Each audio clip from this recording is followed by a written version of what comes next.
আসসালামু আলাইকুম ওয়া রাহমাতুল্লাহি ওয়া বারাকাতুহু। ইন্নাল হামদালিল্লাহ ওয়াস সালাতু ওয়াস সালামু আলা রাসূলিল্লাহ। আম্মা বা'দ, ফাউযু বিল্লাহি মিনাশ শাইতানির রাজীম। বিসমিল্লাহির রাহমানির রাহিম। ইন্না নাহনু নাযালনা যিকরা ওয়া ইন্না লাহু লাহাফিজুন। সাদাকাল্লাহুল আযীম। দূরের কাছের দেশের ও প্রবাসের যারা যেখান থেকে যুক্ত হয়েছেন RTVর নিয়মিত অনুষ্ঠান প্রাণ নিবেদিত প্রশ্ন করুন অনুষ্ঠানে আপনাদের অন্তরের অন্তঃস্থল থেকে আন্তরিক মোবারকবাদ জানাচ্ছি আমি আব্দুল লতিফ সোহাগ গাজী। প্রিয় দর্শক, আপনাদের প্রশ্নের উত্তর দেওয়ার জন্য আমরা স্টুডিওতে আমন্ত্রণ জানিয়েছি বিদগ্ধ আলেম দ্বীন, বিশিষ্ট ইসলামিক চিন্তাবিদ, গবেষক, মিডিয়া ব্যক্তিত্ব professor doctor Mohammad Aliullah dean, ইসলামী আরবি বিশ্ববিদ্যালয়। আসসালামু আলাইকুম ওয়া রাহমাতুল্লাহ। ওয়ালাইকুম আসসালাম ওয়া রাহমাতুল্লাহি ওয়া বারাকাতুহু। কেমন আছেন উস্তাদ? আলহামদুলিল্লাহ, আপনি কেমন আছেন? আলহামদুলিল্লাহ, আল্লাহ সুবহানাহু ওয়া তাআলা ভালো রেখেছেন। প্রিয় দর্শক, আমরা আমাদের এই চমৎকার আয়োজনে নিয়মিত এই অনুষ্ঠানে কোনো না কোনো একটি বিষয় নিয়ে আমরা আলোচনায় আসি। আজকের আলোচ্য বিষয় হলো আকিমুস সালাতের শিক্ষা।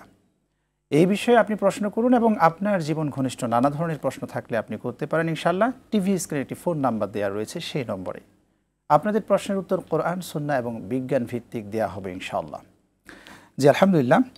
উস্তাদ, আজকে আমরা যে বিষয়টি নিয়ে এসেছি আলোচনায়, আকিমুস সালাতের শিক্ষা। আমরা দেখছি সালাত নিয়মিতই আমাদের হচ্ছে সমাজে, মসজিদের সংখ্যা বেড়েছে, মুসল্লির সংখ্যা বেড়েছে, কিন্তু যেই সালাত সমাজ পরিবর্তনের কথা ছিল সেই সালাতের মাধ্যমে আজকে সমাজের পরিবর্তন না হওয়ার কারণ কি? বিসমিল্লাহির রহমানির রহিম। আলহামদুলিল্লাহি রাব্বিল আলামিন ওয়াস সালাতু ওয়াস সালামু আলা আশরাফিল আমবিয়া ওয়াল মুরসালিন ওয়া আলা আলিহি ওয়া সাহবিহি আজমাইন, আম্মা বা'দ। আল্লাহ সুবহানাহু ওয়া তাআলা পবিত্র কোরআনে কারীমে অসংখ্য জায়গায় বলেছেন আকিমুস সালাহ ওয়া আতুজ যাকাহ, সালাত কায়েম করতে বলেছেন। এবং আমরা সূরা বাকারার শুরুতে দেখছি হুদালিল মুত্তাকিন আল্লাযীনা ইউমিনুনা বিল গায়বি ওয়া ইউকিমুনাস সালাহ। মুত্তাকিনদের সঙ্গে আল্লাহ তাআলা বলছেন যে যারা ঈমান আনবে তারপরই হচ্ছে ইকামাতুস সালাহ। তো ইকামাত শব্দের অর্থ হচ্ছে, শাব্দিক অর্থ হচ্ছে কোনো কিছুকে সোজা করে দাঁড় করানো, কোনো কিছুকে প্রতিষ্ঠিত করা। তো কোনো কিছুকে পরিপূর্ণভাবে দাঁড় করাতে হলে নিখুঁতভাবে এই কাজটি অঞ্জাম দিতে হবে। তো কোরআনে কারিমে কিন্তু আল্লাহ তাআলা বলতে পারতেন আদ্দুস সালাহ, নামাজ আদায় করো, সল্লু, তাতেও কিন্তু হতো। কিন্তু আকিমুস সালাহ, নামাজকে পরিপূর্ণভাবে তার হক আদায় করতে হবে। তো কিভাবে হক আদায় করবে? প্রথমত হচ্ছে যে নামাজের যে ফরজগুলো আছে, আরকান আহকামগুলো সুন্দর করে পালন করতে হবে, সেখানে পবিত্রতা অর্জন করতে হবে, জায়গা পাক হতে হবে, নামাজের রুকু সেজদাগুলো যথাযথ প্রক্রিয়া আদায় করতে হবে। এটা হচ্ছে একটা দিক। আরেকটা দিক হচ্ছে যে এই যে নামাজ আমরা পড়ি, এই নামাজ আমাদেরকে যত্নবান হতে হবে। নামাজ একবেলা পড়লাম আর একবেলার খবর নাই। এখানে আল্লাহ সুবহানাহু ওয়া তাআলা বলছেন হাফিজু আলাস সালাওয়াত ওয়াস সালাতিল উসতা, তোমরা সকল নামাজগুলিকে সংরক্ষণ করো। তার মানে প্রত্যেকটা নামাজ আমাদের আদায় করতে হবে। এবং বিশেষ করে পুরুষ লোকের জন্য এমন কোনো অবস্থা নাই যে অবস্থায় তার নামাজ মওকুফ হয়ে যায়। সর্ব অবস্থায় নামাজ পড়তে হবে, অসুস্থ অবস্থায়ও নামাজ পড়তে হবে। নারীদের ক্ষেত্রে বিশেষ কিছু অবস্থা আছে, সেক্ষেত্রে তাদের মাফ আছে। পুরুষদের ক্ষেত্রে শুধু নামাজ মাফ হওয়ার একটাই সুরত আছে, সেটা হচ্ছে পাগল হয়ে যাওয়া, মানে তার ব্রেনে যদি কাজ না করে তাহলে সে মাফ হয়ে যায়। এছাড়া আদারওয়াইজ পুরুষের নামাজ মাফ পাওয়ার কোনো সুযোগ নেই। তো নামাজগুলোকে সংরক্ষণ করা, নামাজের ভাবে যত্নবান হতে হবে, নামাজগুলোকে যথাযথভাবে আদায় করতে হবে। আর এই নামাজগুলো কবুলিয়াতের জন্য মুমিনের সিফাত আল্লাহ তাআলা বলছেন ক্বাদ আফলাহাল মুমিনুন আল্লাযীনা হুম ফী সালাতিহিম খাশিউন, যারা নামাজের মধ্যে যার খুশু থাকে, আল্লাহকে খুশি করার জন্য আমাদের মধ্যে ভীতি থাকতে হবে। মানে খুশু মানে ভীতি। আমরা সালাত আদায় করছি, আমরা আল্লাহর সামনে দাঁড়িয়েছি, আমাদের টোটাল আল্লাহর মধ্যে আমাদেরকে বিলীন হয়ে যেতে হবে। আমরা যখন আল্লাহু আকবার বলে তাকবীরাতুত তাহরিম বলা হয়, মানে দুনিয়ার সকল কিছু আমার জন্য হারাম হয়ে গেল। হারাম মানে যে শুধু এই বাহ্যিকভাবে হারাম হয়েছে তা না। এই নামাজ, ওই সময় আল্লাহু আকবার করে যখন আমি নামাজে প্রবেশ করলাম, তখন পৃথিবীর সকল চিন্তা, সকল ভাবনা, সকল ব্যবসা বাণিজ্য সব কিছু আমার মাথা থেকে মুছে যাবে। আমার সকল ধ্যান ও জ্ঞান একমাত্র আল্লাহর দিকে থাকবে। এবং আল্লাহ সুবহানাহু বলছেন আকিমিস সালাতা লিযিকরি, আমার স্মরণের জন্য নামাজ পড়ো। তো নামাজ তো একটা জিকির, এক ধরনের জিকির। আমরা যখন আল্লাহর ভালোবাসায় নিজেকে অবগাহন করতে হবে, আল্লাহর ভালোবাসায় ডুবে যেতে হবে। আরেকটা হলো যে এই নামাজের ফরায়েজ, ওয়াজিবাত এবং মুস্তাহাবাত এগুলো পরিপূর্ণভাবে আদায় করতে হবে। আরেকটা হলো যে এই সালাতের যে আমরা যে আয়াতগুলো তেলাওয়াত করি, এই আয়াতগুলো অনেক সময় এমন হয় যে আমরা নামাজ শুরু করেছি আর শেষ করেছি, মাঝখানে যে কি হয়েছে আমাদের হয়তো কোনো অনুভূতি নেই। কিন্তু নামাজের মধ্যে যে আয়াতগুলো তেলাওয়াত করা হয়, এই আয়াতগুলো আমাকে অনুধাবন করতে হবে, হৃদয় দিয়ে আয়াতগুলোকে ওন করতে হবে। রাসূল সাল্লাল্লাহু আলাইহি ওয়াসাল্লামকে আমরা দেখতাম যে তিনি যখন এমন কোনো আয়াত পড়তেন যেখানে আযাবের কথা বলা আছে তিনি কাঁদতেন। তারপরে আযাবের কথা, জাহান্নামের কথা বলা হলে সেখানে ভীতি, মনের মধ্যে একটা ভীতি আসা। আরেকটি প্রশ্ন উস্তাদ আপনার থেকে জেনে নিতে চাই দর্শকদের জন্য। আমরা দেখেছি অনেক মুসল্লি আছে যারা শুধু কেবলমাত্র সূরা নাস, সূরা ফালাক, সূরা ইখলাস, সূরা কাউসার দিয়ে সালাতটা সেরে দেয়। তো সেই ক্ষেত্রে সারা জীবন 50 বছর 60 বছর হায়াতের জিন্দেগি 70 বছর 80 বছর পেল, শুধু এই 4-5টা সূরা দিয়েই অনেকে সালাত আদায় করে। সেই ক্ষেত্রে সালাতের কি অবস্থা? সালাতের সবচেয়ে উত্তম সালাত তো হলো তুলুল কুনুত, নামাজের মধ্যে দীর্ঘ সময় দাঁড়িয়ে থাকা। দীর্ঘ সময় চুপ করে দাঁড়িয়ে থাকবে না, লম্বা কেরাত পড়বে। এবং নামাজের মধ্যে যে নামাজগুলো সালাতুল জোহর, সালাতুল ইশা, সালাতুল ফজর, এগুলোতে তো বড় বড় কেরাত পড়তে হবে। তো আসলে এটা এই যে যাদের কথা আপনি বললেন যে যারা শুধুমাত্র নাস ফালাক এগুলো পড়ে, এরা হয়তো কোরআন শরীফ অনেকে পড়তে জানে না এবং কোরআনের মিনিং, এমনকি এই আয়াতগুলোর মিনিংও তারা বোঝে না। এভাবে ভরপুর বেঁচে থাকাটাই জীবন, আর জীবনের স্বাদের অনিবার্য সঙ্গী প্রাণ। ওস্তাদ, শুনবো একজন দর্শক আছে। জি, প্রিয় দর্শক কে আছেন আমাদের সাথে? আসসালামু আলাইকুম, নাম বলে প্রশ্ন করুন। ওয়ালাইকুম সালাম, আমি মামুন রেজা বলছি নওগাঁ থেকে। আমার 3 প্রশ্ন। জি। 1 নম্বর হলো যে নামাজের সিজদায় আমরা 2 হাত কতটুকু উঁচু করে রাখবো এবং কতটুকু প্রসারিত করতে পারবো? ওকে, ওকে, জি, আমরা প্রশ্নটা পেয়েছি। দর্শক যেটা বললো, সালাতে যখন দাঁড়ায় সেজদার সময় বিশেষ করে কতটুকু সে উঁচু করে রাখবে, এই নানা ধরনের প্রশ্ন রয়েছে, আপনি যদি বলতেন। জি জি, বিশেষ করে হাতটা যেন মাটির সাথে লেগে না যায়, হাতটা উঁচু করে রাখতে হবে এবং আপনার বুকের নিচ দিয়ে যেন কোনো একটা ছোট প্রাণী যেতে পারে আর কি, মানে বডিটা একটু উঁচু থাকবে আর আপনার হাতটা থাকবে কান বরাবর থাকবে আর কি, কান বরাবর, আর আঙ্গুলগুলো থাকবে হলো লাগানো। এই ক্ষেত্রে মহিলাদের অবস্থা কেমন হবে? মহিলাদের ব্যাপারে হাদিস তো মহিলাদের ব্যাপারে আলাদা নেই, তবে আমাদের ফিকহি মাযহাবে, মানে হানাফি মাযহাবে, হানাফি ফিকহে মহিলাদের ক্ষেত্রে একটু হাত লাগিয়ে নামাজ পড়ার কথা বলা হয়েছে, সেটা যেহেতু মহিলাদের একটু ইজ্জত আবরু ঢাকার জন্য। যেহেতু হাদিসে যেটা বলা হয়েছে সেখানে মহিলা পুরুষ ভাগ করা হয়নি, এটা ফিকহি মাসালা অনুযায়ী তারা ফকিহরা বলেছেন। জি, শুকরান। যেখানে আমরা ছিলাম সালাতের শিক্ষা নিয়ে আমরা ছিলাম, অনেক মানুষকে দেখা যায় সালাত নিয়মিত 5 ওয়াক্ত কন্টিনিউ পড়ছে, কিন্তু এর পরেও বিভিন্ন ধরনের অন্যায়মূলক কাজগুলোর সাথে লিপ্ত হচ্ছে, সেই ক্ষেত্রে তার সালাত হবে কিনা? আল্লাহ সুবহানাহু ওয়া তাআলা বলেন ইন্না সালাতা তানহা আনিল ফাহশাই ওয়াল মুনকার। আমরা জানি যে ঈমানের পরে প্রথম যে ফরজ এটা হচ্ছে সালাত, এবং সালাতই কিন্তু প্রথম ফরজ হয়েছে। তো ওই সালাত হচ্ছে মানুষের আত্মশুদ্ধির জন্য, তাজকিয়াতুন নফসের জন্য। আল্লাহ তাআলা নবীদেরকে যে দায়িত্ব দিয়ে পাঠিয়েছেন তার মধ্যে তাজকিয়াতুন নফস। আচ্ছা, শুনবো, একজন দর্শক আছেন। প্রিয় দর্শক কে আছেন? আসসালামু আলাইকুম, নাম বলে প্রশ্ন করুন।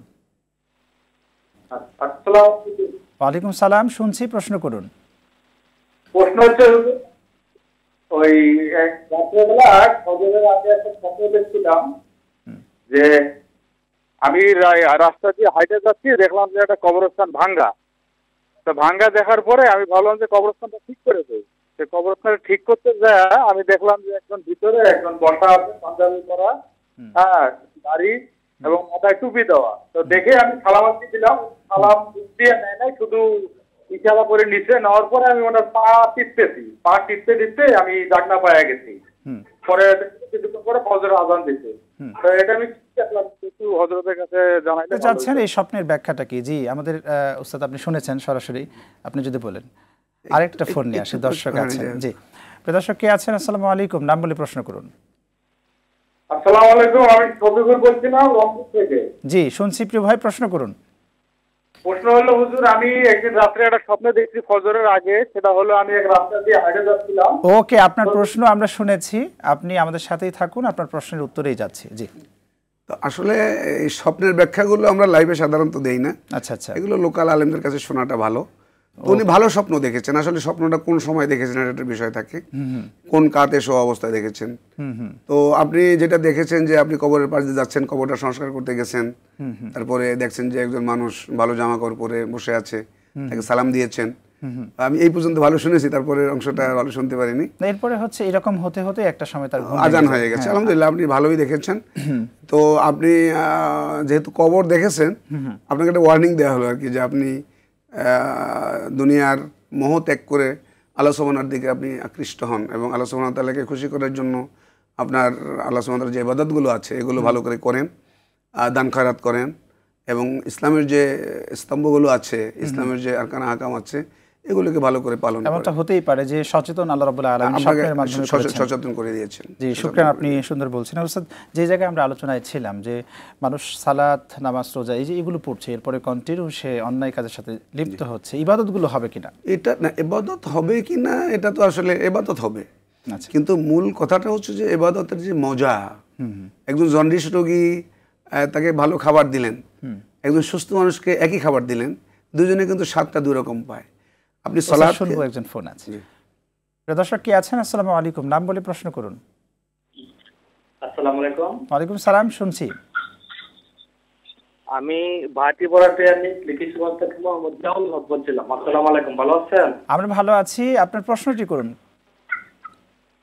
আমার প্রশ্নটা হচ্ছে, মিথ্যা কথা বলা এটা কি সগীরা গুনাহ নাকি কবিরা গুনাহ? ওকে, আপনি থাকুন আমাদের সাথে। মিথ্যা খুবই একটি জঘন্য অপরাধ, উস্তাদ যদি বলতেন। জি, ধন্যবাদ। আসলে মিথ্যা কথা শুধু কবিরা না, এটা হচ্ছে সবচেয়ে বড় কবিরা। এটাকে উম্মুল খাতায়া বলা হয়, সকল গুনাহের বড় গুনাহ বলা হয়। কারণ হচ্ছে যে ব্যক্তি মিথ্যা কথা বলে তার জন্য অন্যান্য পাপগুলো করাও কি সহজ। হাদিস শরীফে আসছে, ইন্নাল কাযিবা ইয়াহদি ইলাল ফুজুর ওয়া ইন্নাল ফুজুরা ইয়াহদি ইলান নার ওয়া ইন্নার রাজুলা লা ইয়াকযিবু হাত্তা ইউকতাবা ইনদাল্লাহি কাযযাবা। পাপ, মিথ্যা মানুষকে পাপের দিকে ধাবিত করে, আর পাপ মানুষকে জাহান্নামের দিকে ধাবিত করে। আর একটা মানুষ যখন মিথ্যা বলতে থাকে, মিথ্যা বলতে বলতে এক পর্যায়ে আল্লাহ তাআলার কাছে তার নাম লিপিবদ্ধ হয় কাযযাব হিসেবে, মিথ্যাবাদী হিসেবে। এই জন্য আমাদেরকে মিথ্যা বলা কবিরা গুনাহ। আমরা যদি কখনো মিথ্যা বলে থাকি, আমাদেরকে দ্রুত তাওবা করতে হবে, আদারওয়াইজ মিথ্যার জন্য আমাদের বড় ধরনের শাস্তি অপেক্ষা করছে। জি, আল্লাহ রাব্বুল আলামিন বলেছেন, ইয়া আইয়ুহাল্লাযীনা আমানুত্তাকুল্লাহ ওয়া কুলু কাওলান সাদীদা, সত্য কথা বলতে বলেছেন। ওয়া কুনু মা'আস সাদিকিন, সাদিকিন, শুধু সত্যবাদী হলে হবে না, সত্যবাদীদের সাথে বন্ধুত্ব করতে হবে। বন্ধুত্ব করতে হবে, মানে মিথ্যাবাদীর সাথে বন্ধুত্ব রাখা যাবে না। জি, একজন দর্শক আছেন। প্রিয় দর্শক কে আছেন? আসসালামু আলাইকুম, নাম বলে প্রশ্ন করুন। ওয়ালাইকুম সালাম। জি, আমি প্রফেসর বলছি। জি, আমার প্রশ্ন করতে, আমার বন্ধু তার ওয়াইফের সাথে ঝগড়া করে হঠাৎ করে বলে বলছে যে আমি তোকে ছেড়ে দিলাম, তুই রাজা। আচ্ছা, এটা কি তালাক হয়ে গেছে? ওকে, আপনি থাকুন আমাদের সাথে, আমরা আপনার এই প্রশ্নের উত্তর দেব ইনশাআল্লাহ। তবে ছোট্ট একটি বিরতির পর। প্রিয় দর্শক, সময় হয়ে গেল, ছোট্ট একটি বিরতি নেবার, বিরতির পরে আবারও ফিরে আসছি ইনশাআল্লাহ।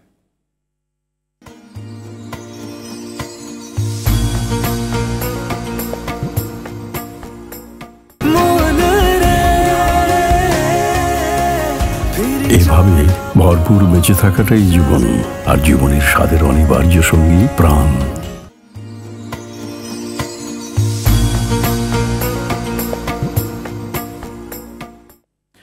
প্রিয় দর্শক, বিরতির পর ফিরে এলাম আপনাদের প্রিয় অনুষ্ঠানে। আপনারা দেখছেন প্রাণ নিবেদিত প্রশ্ন করুন অনুষ্ঠান।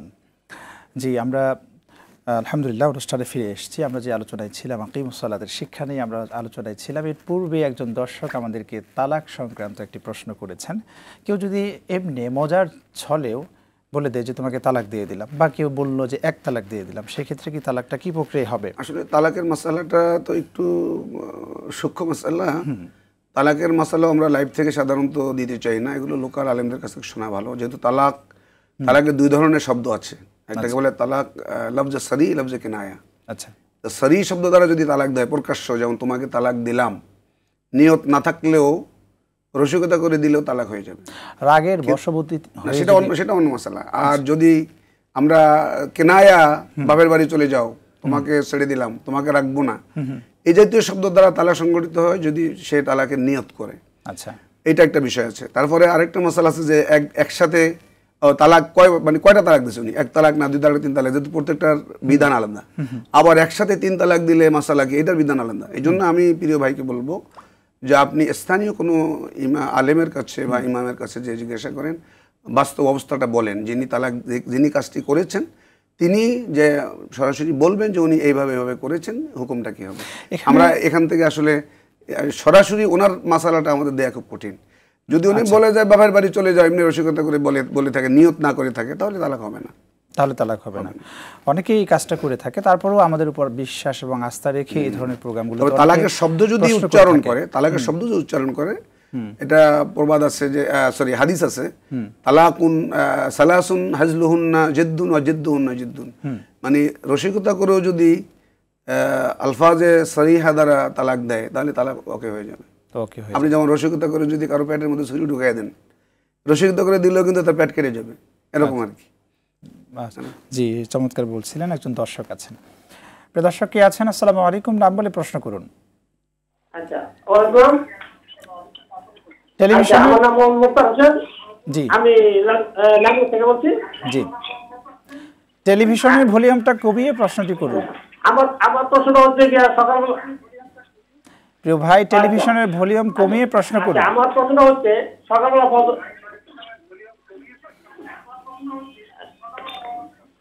জি, প্রশ্ন করুন। আচ্ছা, মোবাইল এখন কথা বলতে পারবেন? আপনার কথা শুনছি, আপনি সংক্ষেপে প্রশ্নটা করুন। আচ্ছা, সরকার হচ্ছে গিয়ে সকালবেলা ফজর নামাজের সময় যেমন ওই যে হুয়াল্লাহ হুল্লা যে সূরাটা পড়ে হুজুরে, এরপরে 3 বার আউযুবিল্লাহি মিনাশ শাইতানির রাজিম পড়ার পরে বিসমিল্লাহটা বলে নাই। তো আমি বলছিলাম যে হুজুর বিসমিল্লাহটা কি এই বলা যায় না? আমি তো প্রত্যেক সূরার আগে বিসমিল্লাহ বলাটা ঠিক। আপনার প্রশ্ন আমরা বুঝেছি, আপনি থাকুন আমাদের সাথে, আপনার প্রশ্নের উত্তরেই যাচ্ছি। যে আমাদের সমাজে এই ধরনের একটা বিষয় আছে যে দর্শক জানতে চেয়েছেন যে আমরা সকালবেলা আয়াতুল কুরসি এবং সূরা হাশরের পরের যে 3 আয়াতগুলো আছে, এই যে তিলাওয়াতগুলো করি, কি প্রক্রিয়া, এবং আউযুবিল্লাহ বিসমিল্লাহ, যেমন আউযুবিল্লাহি সামিউল আলিম মিনাশ শাইতানির রাজিম এভাবে বলেও শুরু করি। দর্শক সম্ভবত এই বিষয়টি স্পষ্ট করে জানতে চেয়েছেন। ধন্যবাদ। সেটা হচ্ছে যে আমরা কোরআনে কারীম যখন তেলাওয়াত করব, এর আগে আউযুবিল্লাহি মিনাশ শাইতানির রাজিম পড়া হলো ওয়াজিব। আল্লাহ সুবহানাহু ওয়া তাআলা বলেন ফাইজা ক্রাআতাল কুরআনা ফাস্তাইজ বিল্লাহি মিনাশ শাইতানির রাজিম। আর বিসমিল্লাহ বলা হচ্ছে সুন্নত। সেটা যখন আমরা কোনো সূরা স্টার্ট করি, আর যদি কোনো সূরা যদি স্টার্ট করে মাঝখান থেকে পড়ি, তাহলে শুধু আউযুবিল্লাহ বলেও পড়া যাবে। তো আমাদের দেশে যে রেওয়াজটা আছে, আয়াতুল কুরসি পড়ার আগে আউযুবিল্লাহ বিসমিল্লাহ দুইটাই পড়ে। আচ্ছা, কিন্তু সূরা হাশরের যে শেষ 3 আয়াত, এটা পড়ার সময় পরে আউযুবিল্লাহি সামিউল আলিম মিনাশ শাইতানির রাজিম 3 বার পরে হলো ডাইরেক্ট আপনার হাশরের 3 আয়াত পরে। এভাবে একটা হাদিস আছে, হাদিসটি দুর্বল, যে এইভাবে যদি কেউ পড়ে তার জন্য অনেক সওয়াবের কথা বলা আছে। হাদিসটি দুর্বল। এটার উপরে যারা আমল করেন সেখানে বিসমিল্লাহ পড়েন না, এটা কোনো গুনাহের কাজ না। এটা কোনো গুনাহের কাজ না। কোরআন কারীমের মাঝখান থেকে যে কোনো সূরার মাঝখান থেকে যদি আপনি পড়েন, আউযুবিল্লাহ পড়ে আপনি শুরু করতে পারবেন। তবে কোনো সূরা, নতুন কোনো সূরা যখন শুরু করবেন তখন এর সাথে বিসমিল্লাহ পড়া সুন্নাত। তবে আমরা অনেক সময় দেখা যায় যে আউযুবিল্লাহ পড়ি না, যেটা ওয়াজিব, বিসমিল্লাহ দিয়ে শুরু করি। আউযুবিল্লাহ পড়া মাস্ট, এখানে কোরআনের আয়াত, কোরআনের আয়াত। এবং অনেকে উস্তাদ এখানে এই কথাটা বলছেন, আউযুবিল্লাহি মিনাশ শাইতানির রাজিম, হিমিনাশ বলে না, যে মিমিনাশ শাইতানির রাজিম। এটা কি যদি কেউ পড়ে তো অবশ্যই তো আউযুবিল্লাহি মিনাশ শাইতানির রাজিম বলতে হবে, এটা বলতেই হবে, এটাই বলতে হবে। ফাস্তাইজ বিল্লাহি মিনাশ শাইতানির, আল্লাহ তাআলা শিখিয়ে দিয়েছেন আমাদের, আল্লাহ তাআলা শিখিয়ে দিয়েছেন। খুব চমৎকার আপনি বলেছেন। আমরা আলোচনায় ছিলাম আকিমুস সালাতের শিক্ষা নিয়ে। সালাত সংক্রান্ত অনেক ধরনের আমাদের সমাজের বিভিন্ন ধরনের মাসআলা রয়েছে, এবং কেউ হাত উপরে তুলে, কেউ নিচে তুলে, এই যে বিভ্রান্তিকর একটা বিষয় রয়েছে। এটাকে আমরা বিভ্রান্তি বলছি কেন? মানে এটাকে আমরা বিভ্রান্তি বলি, কিন্তু আসলে এটা তো নামাজের মৌলিক বিষয় না। যেমন রফুল ইয়াদাইনের হাদিস সহিহ বুখারীতে আছে, কেউ যদি রফুল ইয়াদাইন করতে পারে মুস্তাহাব্বাতের মধ্যে, কেউ করে না, এটা সমস্যা নেই। আমরা অনেক সময় দেখা যায় এটাকে অনেক বড় করে দেখি, কিন্তু একটা মানুষ যে রুকুতে যে তাকে অনেকক্ষণ থাকতে হবে, রুকুটা ঠিক মতো আদায় করলো কিনা। কারণ অনেকে দেখা যায় যে রুকু মাথা লাগায় আবার সাথে সাথে উঠাই ফেলে, এবং কত দ্রুত নামাজ শেষ করতে পারে সে, নামাজের মধ্যে এসে খুব ছটফট করে, এটা কিন্তু মুনাফিকের আলামত। এবং নামাজের মধ্যে যখন এসে দাঁড়ায়, যত্নবান হয়ে দাঁড়ায় না। আল্লাহ তাআলা বলছেন ওয়াইদা কামু ইলাস সালাতি কামু কুসালা, যারা মুনাফিক তারা নামাজ পড়ার সময় তারা অলস অবস্থায় দাঁড়ায়। ইউরাউনান নাস, তারা মানুষকে নামাজটা দেখায়। এবং নামাজ আল্লাহ তাআলার কাছে এত প্রিয় আমল, আল্লাহ কিন্তু এই নামাজের জন্য অভিসম্পাদ করেছেন, ফাওয়াইলুল লিল মুসাল্লিন আল্লাযীনা হুম আন সালাতিহিম সাহুন, যারা নামাজের ব্যাপারে গাফিল থাকে, অসচেতন থাকে, অসতর্ক থাকে, যে একবেলা পড়লাম, 2 বেলা পড়লাম না, এদের ব্যাপারে ওয়াইল বলা হয়েছে, অভিসম্পাদ দেওয়া হয়েছে। তো আসলে নামাজের ব্যাপারে আমাদের যত্নবান হতে হবে। যেমন নামাজের আরকান আহ্বান করে সুন্দর করে আদায় করতে হবে। আমাদের রুকুতে জন্য যে আমরা তাসবিহগুলো ঠিক মতো পড়ি, আমাদের দেশে এটা খুবই দেখা যায়, খুব বিশেষ করে গ্রামাঞ্চলে খুব দেখা যায় যে আমরা রুকুতে যাই, রুকু থেকে সোজা হয়ে দাঁড়াই না, হবে না তো নামাজ। আসলে এখানে সোজা হয়ে দাঁড়াতে হবে, তাসবিহ পরিমাণ দাঁড়িয়ে থাকতে হবে। আবার ঠিকই যখন সিজদায় যাব, সিজদা থেকে উঠে আবার সম পরিমাণ দাঁড়িয়ে থাকতে হবে, মানে বসে থাকতে হবে। এবারে রাসূল সাল্লাল্লাহু আলাইহি ওয়াসাল্লাম নামাজ পড়তেন, রাসূল সাল্লাল্লাহু আলাইহি ওয়াসাল্লাম বলেছেন সাল্লু কামা রাআইতুমুনি উসাল্লি। কিন্তু আমরা নামাজে যখন প্রবেশ করি তখন দেখা যায় যে আমাদের দুনিয়ার হিসাব কিতাব মাথার মধ্যে চলে যাচ্ছে, এবং নামাজটা কত দ্রুত শেষ করে মসজিদ থেকে দ্রুত বেরিয়ে যেতে পারি। এবং এই নামাজ হচ্ছে আকিমিস সালাতা লিযিকরি। আর আল্লাহ তাআলা অন্য আয়াতে বলছেন আলা বিযিকরিল্লাহি তাতমাইন্নুল কুলুব, মানে আল্লাহ স্মরণের মাধ্যমে মানুষের অন্তরের প্রশান্তি আসে। শুনবো তো আমি নামাজ পড়ে যদি আমার অন্তরের প্রশান্তি না আসে তাহলে বুঝতে হবে যে আমার নামাজটা যথাযথভাবে হয়নি। হচ্ছে না। খুব চমৎকার বলছিলেন। একজন দর্শক আছে। দর্শক কে আছেন? আসসালামু আলাইকুম, নাম বলে প্রশ্ন করুন। আসসালামু আলাইকুম, আমি রংপুর থেকে এসে বলছিলাম। জি, আপনাকে শুনছি প্রিয় ভাই, প্রশ্ন করুন।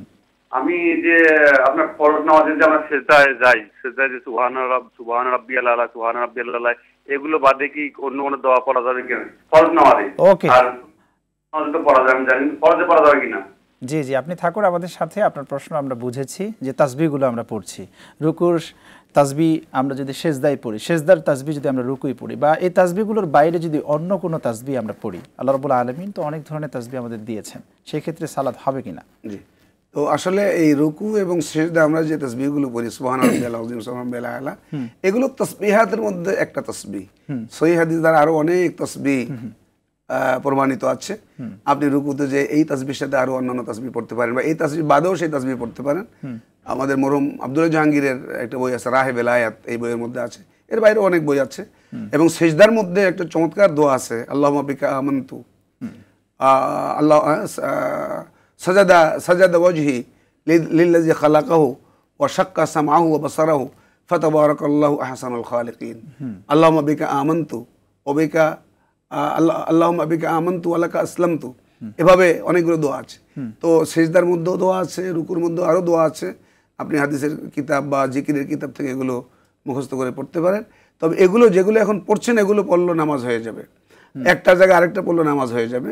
মূল কথা হচ্ছে আপনি যখন নামাজে থাকবেন, নামাজটা আপনি কার জন্য পড়ছেন? আপনাকে আল্লাহ সুবহানাহু ওয়া তাআলার মধ্যে বিলীন করে দিতে হবে। আপনি কিন্তু নামাজে দাঁড়িয়ে আল্লাহু আকবার বলে আপনার সাথে আপনার রবের একটা সম্পর্ক স্থাপন করছেন। তো এক্ষেত্রে আমাকে দুনিয়ার সকল কিছু মাথা থেকে ঝেড়ে ফেলতে হবে এবং নামাজের মধ্যে খুশু এবং খুদুর সাথে নামাজটা পড়তে হবে। এটা হচ্ছে মূল কথা। ওকে, শুকরান, খুব চমৎকার আপনি বলছিলেন। প্রিয় দর্শক, আপনারা দেখছেন RTVর বিশেষ আয়োজন প্রাণ নিবেদিত প্রশ্ন করুন অনুষ্ঠান। সময় হয়ে গেল আরো একটি বিরতি নেবার, আমাদের সঙ্গেই থাকুন, ফিরছি একটু পরে ইনশাআল্লাহ।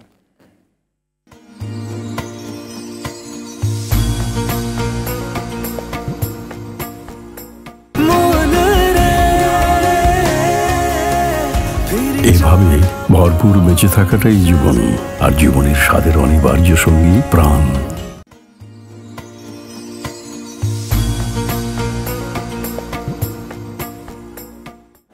প্রিয় দর্শক, বিরতির পর ফিরে এলাম আপনাদের প্রিয় অনুষ্ঠান RTVর নিয়মিত অনুষ্ঠান প্রাণ নিবেদিত প্রশ্ন করুন অনুষ্ঠানে। একজন দর্শক রয়েছেন আমাদের সাথে। জি, প্রিয় দর্শক কে আছেন? আসসালামু আলাইকুম, নাম বলে প্রশ্ন করুন।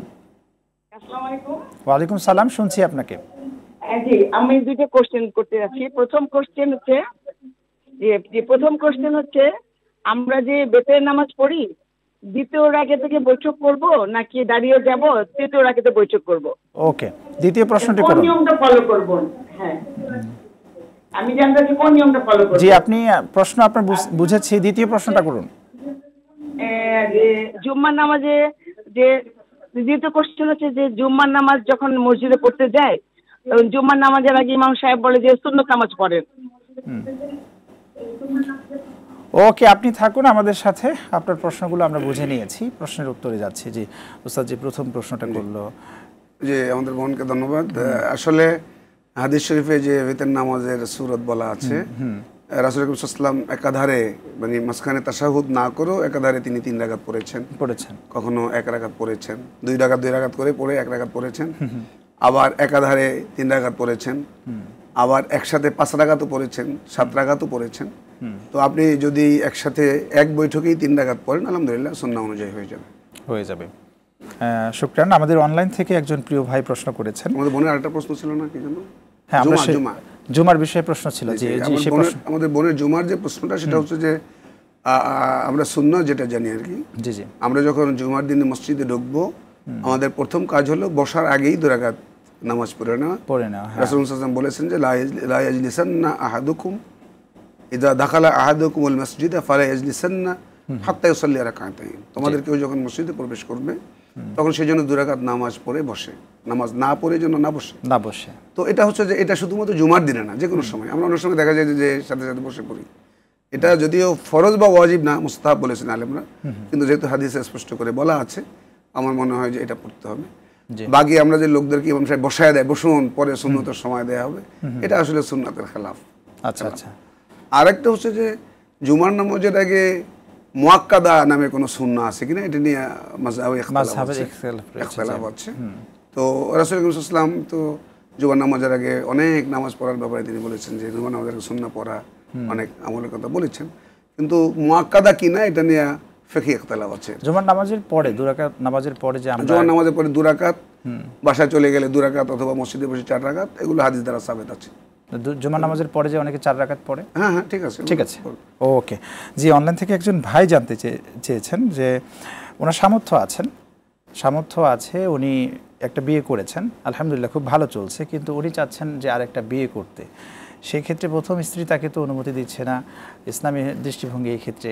জি, ধন্যবাদ আমাদের ভাইকে। আসলে আমাদের ইসলাম তো একাধিক বিয়ের অনুমতি দিয়েছে, প্রথম স্ত্রীর অনুমতি নিতে হবে, এটাও আসলে শরিয়া দ্বারা সাব্যস্ত না, এটা আমাদের রাষ্ট্রীয় আইনে আছে।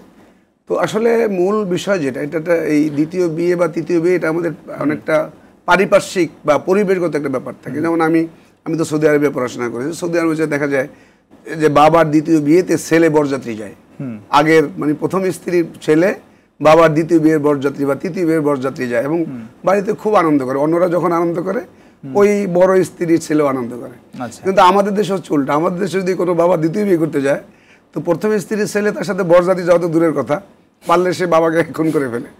এই জন্য আমাদের এই পরিবেশে, বেশি করে বাংলাদেশের পরিবেশে, যেহেতু আমাদের নুন আনতে পান্তা ফুরায়, একাধিক স্ত্রী গ্রহণ করতে হলে তাদেরকে একাধিক আলাদা আলাদা বাড়িতে রাখার ব্যাপার আছে। সামর্থ্য যদি থাকে তাহলে সেটা আলোচনা করে মানে পরিবেশ আলোচনা না করে আলোচনা উনি করতে পারবে, শরিয়াত ওনাকে নিষেধ করে নাই, তাতেও শরিয়াত মানে শরীয়ত দৃষ্টি থেকে নিষেধ নাই, কিন্তু করে উনি যেন বিপদগ্রস্ত না হয়ে পড়েন। অনেক সময় দেখা যায় অনেকে করে বিপদগ্রস্ত হয়ে যায়। এই বিষয়টা ক্লিয়ারলি একটু জানতে চাচ্ছি, যদি আমাদের বন্ধুদেরকেও এই ব্যাপারে একটু সহনশীল হতে হবে। যদি আপনার স্বামীর সামর্থ্য থাকে, আপনার প্রয়োজন, আর্থিক প্রয়োজন, শারীরিক প্রয়োজন পূরণ করে, আপনার সন্তানদের সকল প্রয়োজন পূরণ করে, তিনি আপনার কোনো কিছু ঘাটতি না রেখে যদি তিনি আরেকটা বিয়ে করার সামর্থ্য রাখেন এবং আপনার কোনো ক্ষতি না হয়, আমাদের বন্ধুর উচিত এটা হলো ছাড় দেয়া।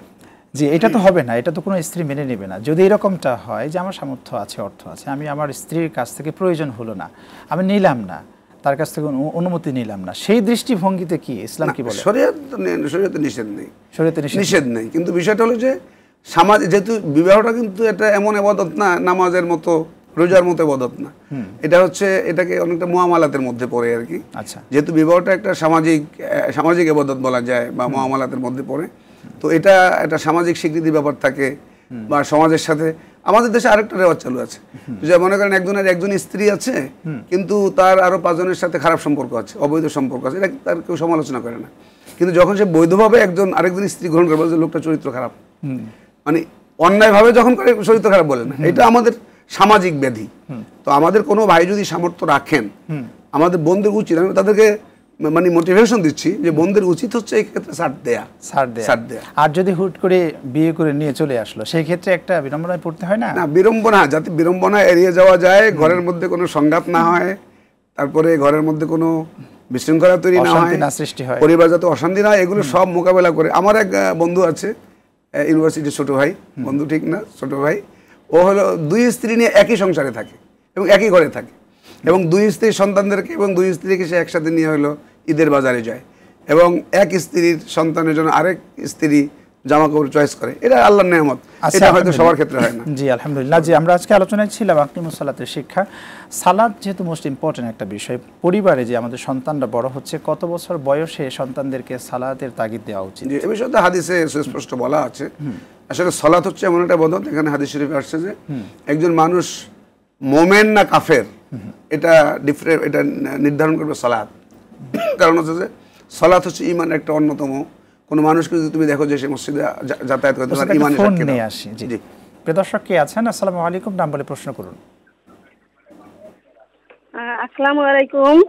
সালাম, প্রশ্ন করুন। হ্যাঁ, আমি বলছি হুজুর, যে আসর নামাজ, বিতর নামাজ না রাখিয়ে কি তাহাজ্জুদ নামাজ পড়া যায় না?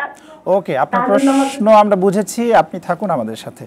কেউ যদি বিতের নামাজ না পড়ে, তাহাজ্জুদের সালাত পড়ে, সেক্ষেত্রে এটা হচ্ছে যে আসলে হাদিস শরীফে আসছে যে তোমার রাতের শেষ নামাজ পড়বা বেতর।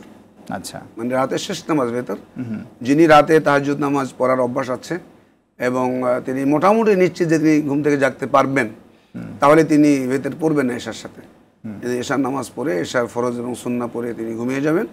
ঘুম থেকে উঠে তিনি তাহাজ্জুদ পড়বেন, তারপরে তিনি শেষ নামাজ মানে রাতের শেষ নামাজ বেতর পড়বেন। আর কেউ যদি এই সংখ্যা থেকে বেতর নামাজ আগে পড়ে ফেলে, জি জি, যে আমি রাতে জাগতে পারবো কি পারবো না, বেতর নামাজ আগে পড়ে ফেলছে, সেক্ষেত্রেও তিনি যদি শেষ রাতে জাগনা মানে সজাগ হতে পারেন, তাহাজ্জুদ নামাজ পড়বেন, সমস্যা নেই। তো বেটার হলো যে ইজালু আখিরা সলাতুকুম বিলাইলি আল-বিতরা, তোমাদের রাতের শেষ নামাজ হলো বেতের। এটা বেতের।